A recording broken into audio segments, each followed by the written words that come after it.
नमस्कार, मी तनया मांडवकर सेलिब्रिटी प्रमोटर्समध्ये तुमच्या सगळ्यांचं स्वागत करते. आनंदी या सेटवरती आपण आलो आहोत आणि आपल्यासोबत आहे आमच्या सगळ्यांची लाडकी कलाकार आनंदी. तर चला तिच्यासोबत गप्पा मारूयात आणि नुकतंच तिचं लग्न सुद्धा झालंय. सो त्याबद्दलही आपण जाणून घेऊयात. सगळ्यात पहिले कशी आहेस जाई? मी मस्त आहे. तू कशी आहेस? एकदम मस्त. आताच नुकतंच आपण थोडा वेळ गप्पा सुद्धा मारत Yes. होतो. सो मला सांग, आत्ताच आम्ही बघितलं की तुझं युगंधर निंबाळकर यांच्यासोबत लग्न सुद्धा झालंय. सो कसा होता आतापर्यंतचा प्रवास आणि ते जेव्हा लग्नाचा सीन झाला तो एक कसा होता ते एक्सपिरियन्स? आतापर्यंतचा प्रवास खूप वेगळा होता कारण आनंदी म्हणजे तिची परीक्षा देते तिच्या डिग्रीची आणि त्यानंतर आता ती आयुष्यात नव्या वळणावरती वळणार आणि तेवढ्यात तिच्या आयुष्यामध्ये मालक साहेब येतात, त्यानंतर वेगवेगळ्या गोष्टी घडतात. मग त्यानंतर विद्याधर येतो, मग त्यांचा भाऊ, मग खूप गोष्टी वेगळ्या होतात. तिचं लग्न ठरलेलं असतं, ते लग्न ऐन वेळेला होऊ नाही शकत आणि अचानकच ती निंबाळकरांच्या मोठ्या इतक्या म्हणजे खरंच मोठं असं कुटुंबाची सून होते, या गावाची मालकीण होते. खूप अचानक झालेला आहे तिच्या आयुष्यातला हा बदल. त्यामुळे एक वेगळाच असा प्रवास झालेला आहे आनंदीचा. पण ती खूप पॉझिटिव्ह आहे. त्यामुळे मग ती या सगळ्याकडे तरीही खूप रित्या बघतीये. त्यामुळे बघूयात आता पुढे काय होतं.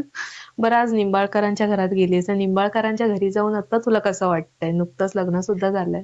अं, अजून म्हणजे आमचं पुढे अजून बाकी आहे. अजून गृहप्रवेश झालेला नाहीये आनंदीचा. तिथूनच खरं तर सगळे अडथळे सुरू झालेले आहेत गृहप्रवेशाच्याच दारातनच. पण मुळातच कारण आनंदी एका खूप साध्या कुटुंबातनं येते आणि इतक्या मोठ्या कुटुंबाची तिला सवय नाहीये. घराची इतक्या मोठ्या सवय नाहीये. त्यामुळे या आलिशान राजवाड्यात येऊन तिचं काय होणार आहे हे बघायला मीही तितकीच उत्सुक आहे. पण ती खूप प्रेमळ आणि जीव लावणारी असल्यामुळे मुलगी आहे. ती सगळ्यांनाच खूप लगेचच आपलंसं करेल याची मला खात्री वाटते.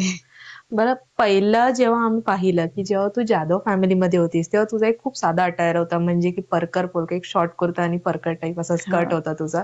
आणि आता जे आहे ते एक हो. रॉयल असा लुक साडीमध्ये प्रॉपर हो. निंबाळकरांची असं घरंदाज सून. करेक्ट. सो सगळ्यात जास्त तुला कोणता लुक कम्फर्टेबल होता, साडी की ते परकर पोलकावाला?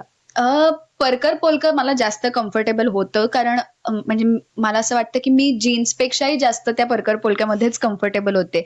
म्हणजे एरवी जाई म्हणून मी जे कपडे घालते त्याहूनही जास्त ते कम्फर्टेबल होतं कारण इतकं सहज वावरता येत होतं त्याच्यात. पण मला वाटतं की एकतर या साड्या खूप छान आणि सुंदर आहेत. त्यामुळे त्या घातल्यावरती एक वेगळंच तेज येतंय मला असं.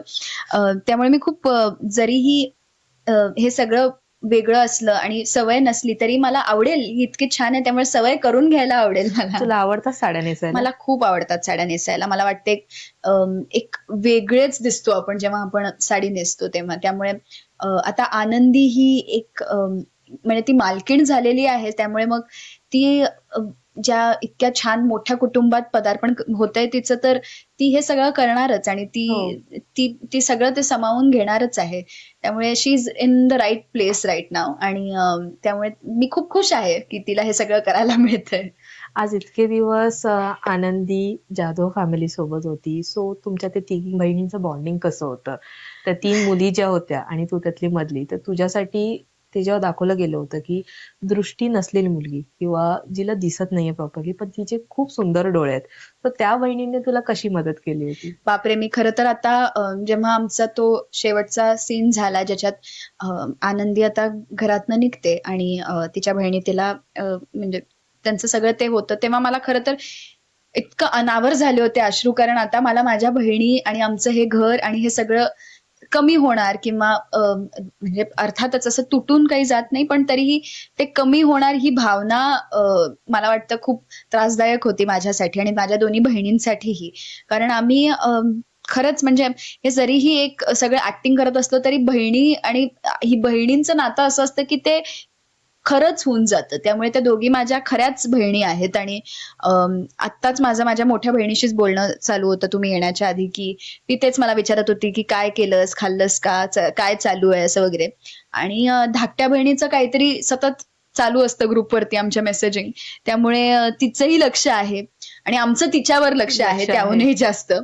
त्यामुळे हा एक सुरुवातीपासूनच चॅलेंज होता, की जेव्हा एक असं व्यक्तिमत्व तुमच्या घरात असेल, ज्याला एक ॲडेड ऑन थोडी हेल्प करावी लागत असेल, तर तेव्हा अ, असं युजुअली होऊ शकतं, की तुम्ही तिच्याकडनं म्हणजे ती तुमच्याकडनं खूप गोष्टी शिकते. पण खरं तर इथे उलटं असं होतं, की आनंदीकडनंच खूप गोष्टी शिकण्याचं. नकळत शिकल्या जातात. आणि असं होतं, की त्या तिघींचं जे बॉन्ड आहे, तेच खरं तर ह्या सगळ्याचं सार आहे, की तिच्यातली ती आनंदी जी काही आहे आज, ते त्या 2 बहिणींमुळे आहे. त्या तिचे डोळे आहेत. त्यामुळे मी खरंच खूप मिस करतेय त्यांना आत्ता तरी इथे. सगळ्यात जास्त बॉन्ड तुझं कोणत्या बहिणीसोबत होतं? दोघींची इक्वली आहेत. कारण मला पयोष्णी जितका त्रास देते किंवा म्हणजे आर्ची जितका त्रास देते, तितका मला वाटत नाही मला आयुष्यात कुणी दिला असेल.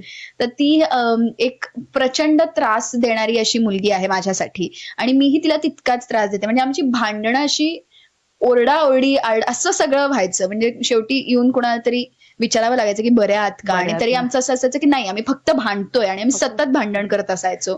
आणि मग ती मोठी बहीण जी आहे ती बिचारी तिच्यावरती सगळं सावरायचं काम यायचं. आवरायचं. हो. त्यामुळे मग ती सतत आमची भांडणं मिटवण्याचा प्रयत्न करणार. मग हिला समजव, तिला समजव, असं दोघींना पण समजून घेणार दोघींना आणि एक समजून आईची घेणार. भूमिका निभावणार. एकदम. तर तेच व्हायचं. आणि आता जसं तू बोललीस, की नाही त्या दोघी तुला सांभाळून तर घ्यायच्याच. बरं जेव्हा मी सुरुवातीला तुझा प्रोमो बघितला होता, की एक प्रोमोमध्ये तू एक ब्युटी पार्लरमध्ये जातेस आणि तिथे तुझे आयब्रो केले जातात आणि तू स्वतःला कॉम्प्लिमेंट देतेस, की नाही खरंच खूप छान झाले. तर दोघी जणी असे शॉक होतात. जेव्हा ही सीरियल चालू झाली त्यानंतर अशा काही कॉम्प्लिमेंट्स आल्या होत्या का, की नाही ही खरंच आंधळी आहे वगैरे अशा काही कॉम्प्लिमेंट्स आल्या हो, होत्या मला किंवा असं आठवतंय. काही कमेंट? अगदी प्रोमोच आला होता फक्त आणि मी याला गिरगावमध्ये गेले होते शोभायात्रेला आणि तिथे एक एक जण मला भेटले आणि मला त्यांनी इतके खरंच कुतूहलाने विचारलं, की "तुला दिसतं?" आणि मला असं झालं, की "हो, दिसतं मला." मग त्या म्हटल्या, की "मला वाटलं नाही तुला दिसत असेल." मग मग आमची एक थोडीशी चर्चा झाली. पण म्हणते, "नाही, मी प्रयत्न करते बघण्याचा," असं बघण्याचा वगैरे. प्रयत्न मग करते. त्या खूप खुश होऊन गेल्या होत्या. पण म्हणजे असं ह्या कॉम्प्लिमेंट्स तर खूपच येतात, की "तुला दिसतं का?" किंवा शॉक होतात पहिले बघून, की "अरे, आनंदी" असं वगैरे असं ते सगळं ती होतं. एक रिएक्शनच ती वेगळी एक असते रिएक्शन ॲक्चुअली. येते. पण मला मला वाटतं तीच माझी आवडती असेल, की "तुला दिसतं?" हा असा ॲक्चुअली प्रश्न विचारावासा त्यांना वाटलं हे मला वाटतं, की ही पावती आहे. चांगलं काम होतंय याची. अरे वाह! रादर दॅन तू हे पण मागे आम्हाला सांगितलं होतंस, की तुझी कास्टिंग सुद्धा भूमिका या नाटकातून झाली होती. सो आता तर तुझी तारंबळच होते. तर ते कसं हँडल करतेस तू भूमिका पण आणि आनंदी सुद्धा? मला वाटतं की दोन्ही प्रोडक्शन हाऊसेस माझ्यापेक्षा जास्त माझी ही तारांबळ हँडल करतात. म्हणजे आता परवाच असं झालं की माझा प्रयोग गोरेगावला होता आणि इथे लग्नाचा आमचा सिक्वेन्स खूप जोरात शूट होत होता आणि तर मला खूप छान आमच्या शेड्यूलरने खूप छान तो शेड्यूल केलेला केला असल्यामुळे होता. मला बरोबर ते 4 तास मी इथे 2:30 पर्यंत शूट केलं. मग माझा 4चा प्रयोग केला. मग प्रयोग केल्यानंतर एक 7:30 वाजता मी परत सेटवरती होते. आम्ही कंप्लीट केलं सगळं शेड्यूल.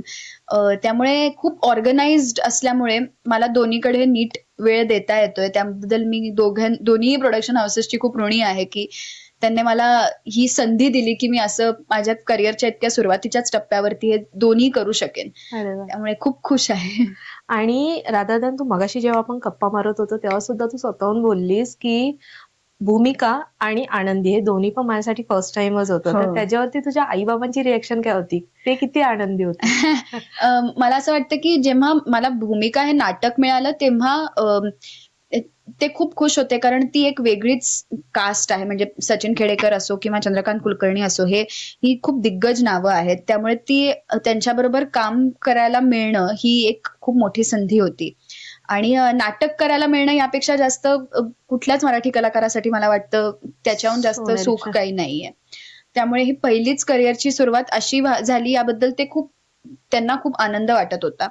आणि त्याच वेळेला मला सतीश राजवाडेंकडनं स्टार प्रवाहाची सीरियल येणं आणि त्यात मुख्य भूमिका मिळणं हे म्हणजे सातव्या आसमान स्वप्नासारखं आहे. हे असं होत नाही खऱ्या 7व्या आयुष्यात. आसमानात असशील ते. अगदी. त्यामुळे म्हणजे आम्हाला खूप दिवस हे पचवायलाच लागले, की आपण असं काहीतरी होऊ शकतं.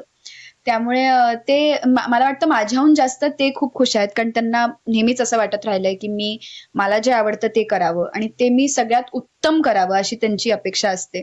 त्यामुळे अशा 2 वेगळ्या धाटणीच्या भूमिका मिळाल्या याबद्दल मी कलाकार म्हणून खूप जास्त सुखावले आणि ते पालक म्हणूनही तितकेच आनंदी झाले. खूप खुश असतील ते.